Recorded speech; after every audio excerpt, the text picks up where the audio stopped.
အားလုံးပဲမင်္ဂလာပါရှင်စာရေးထုတ်ဆောင်ရင်းပြန်လဲကြိုဆိုလိုက်ပါရစေ။အခုတင်ဆက်ပေးမယ့်အကြောင်းလေးကတော့လက်ထပ်လိုက်ပြီးမှတန့်ရှင်းမှုမချီရေချိုးဖို့ပြင်းတဲ့ဟေးဝင်းရံအကြောင်းကိုသိခဲ့ရကြောင်းညွှန်ဖွင့်လာတဲ့ဆွေးပြတဲ့စင်ရအကြောင်းလေးကိုတင်ဆက်ပေးသွားမှာပဲဖြစ်ပါတယ်ရှင်။မင်္ဂလာမဆောင်ခင်တုန်းကတော့ရေမွေးနံလေးတင်းနေမှာအနာကခံတဲ့ကိုယ့်ရဲ့ချစ်သူက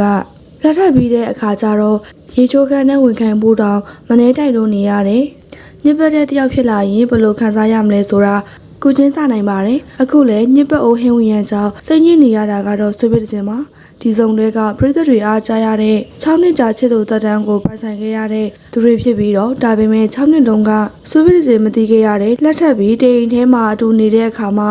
ကိုကွကွင်းတီးလိုက်ရတဲ့ဟေးဝီယန်ရဲ့အကျင့်တစ်ခုရှိနေတာပဲဖြစ်ပါတယ်အဲ့ဒါကတော့ပရိသတ်တွေထင်မှတ်မထားတဲ့ရေချိုးဖို့ပြင်းတဲ့အကျင့်ပါပဲပရိသတ်တွေမြင်ထားတဲ့ဟင်းဝင်းရံဆိုတာကရုပ်ရှင်ကားတွေထဲမှာအမြဲတမ်းစမတ်ကျနေတဲ့စပိန်ပုံစံကအစားတက်ရက်နေတာမျက်နှာကလည်းကြည်လင်နေတာအမြဲတမ်း clear fresh ဖြစ်နေတာမင်းသားတယောက်လိုထင်တာပါတယ်ဒါပေမဲ့ဆိုဗီယက်စင်ကဖွင့်ဟလာတဲ့လက်တွေ့ဘဝမှာတော့ဟင်းဝင်းရံကရေချိုးဖို့ပြောလိုက်ရင်တော်တော်လေးကိုတွန်းဆုတ်တတ်တဲ့အမျိုးသားတယောက်ဖြစ်နေပါတယ်အပြင်သွားကန်ဒီမှသာရေချိုးခြင်းပြီးတော့အိမ်မနေရင်တော့ရေချိုးခန်းနဲ့ဝေးဝေးနေခြင်းနဲ့အမျိုးသားထုကြီးထဲမှာဟင်းဝင်းရံကလည်းတယောက်အပါဝင်ဖြစ်နေပါတယ်ဒါတွေမကသေးပါဘူးဆိုဗီယက်စင်ရင်ဆိုင်နေရတယ်အာယုံ၅ပါးဒုက္ခကရေမချိုးတာတခုတည်းလည်းမဟုတ်ပါဘူး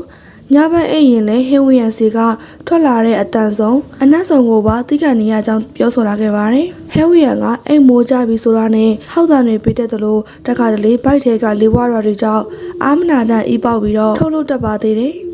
ရေချိုးဖို့ပြင်းတဲ့အပြင်ခန္ဓာကိုယ်ထွက်တဲ့အချွေးနှံ့တွေရဲ့သားဘက်လေထွက်တဲ့အနံ့တွေရဲ့အနံ့ပေါင်းစုံပေါင်းစပ်လိုက်တဲ့အခါမှာတော့ဇနီးဖြစ်သူဆိုဗီယက်စင်အတွက်ကတော့တကယ်ကိုမေတ္တာဆောင်ပွဲကြီးပဲဖြစ်ပါတယ်ရှင်ဗီဒီယိုလေးကိုဆုံးအောင်ကြည့်ပေးတော့လည်းအားလုံးကိုကျေးဇူးတင်ပါတယ်ရှင်နောက်တော့လည်းလူပညာသတင်းတွေကိုတင်ဆက်ပေးသွားမှာမို့ကျမရဲ့ channel လေးကိုလည်း subscribe လုပ်ပေးခဲ့ကြပါဦးရှင်